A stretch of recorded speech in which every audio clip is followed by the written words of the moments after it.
ఒక ఊళ్ళో ఒక నోటి దురుసు ఉండే వ్యక్తి ఉండేవాడు.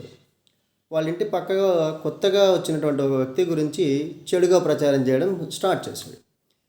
అయితే ఇది విన్నటువంటి ఊరి పెద్ద అతన్ని ఇతన్ని ఇద్దరిని కూడా పంచాయతీకి పిలిపించాడు.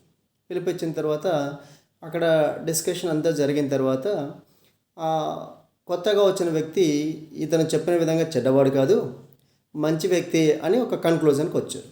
సో అప్పుడు ఈ కొత్తగా వచ్చిన వ్యక్తి పంచాయతీ పెద్దను ఏం డిమాండ్ చేశాడంటే, దీనికి నాకు నష్టపరిహారం చెల్లించాలి అన్నట్లు డిస్కస్ చేస్తే, సో ఇతను అన్నాడు, ఏమన్నాడు, నేనేం పెద్దగా చెప్పలేదండి, ఏదో అన్నాను, పొరపాటుగా జరిగిపోయింది, దాన్ని లైట్ తీసుకోమనండి అన్నట్టు మాట్లాడాడు.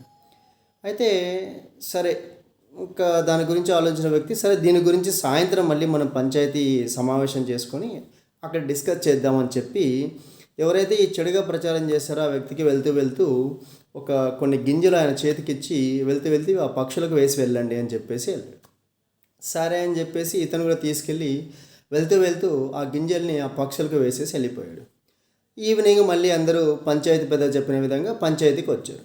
వచ్చిన తర్వాత సో ఈయన ఏమన్నా అంటే, సరేనండి మీరు అన్నది పెద్ద విషయం కాదు కదా, చిన్నగా అక్కడక్కడ అన్నారు కాబట్టి మీరు ఒక చిన్న పని చేయండి, మీరు అన్నట్లే దీన్ని సెటిల్ చేద్దాము. నేను మీకు ఉదయం ఏవైతే గింజలు ఇచ్చానో ఆ గింజలు ఎక్కడైతే వేసారో అక్కడ నుంచి వెనక్కి తీసుకురండి అని చెప్పేశారు.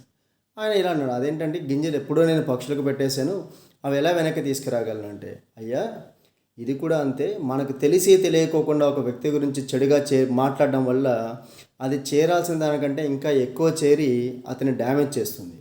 దీనివల్ల మనం ఏమి అని మనం ఫీల్ అవుతాము, కానీ అతని పరువు ప్రతిష్ట అన్నీ దెబ్బతింటాయి, మానసికంగా కృంగిపోతాడు. కాబట్టి తెలిసి కానీ తెలియక కానీ ఇంకొకరి గురించి ఎప్పుడు చెడు ప్రచారం చేయొద్దండి అని చెప్పి అక్కడి నుంచి అతనికి ఒక నెలపాటు గ్రామ బహిష్కరణ చేశాడు. కాబట్టి మనం కూడా ఒక వ్యక్తి గురించి తెలియనప్పుడు ఎటువంటి దుష్ప్రచారం చేయకూడదు.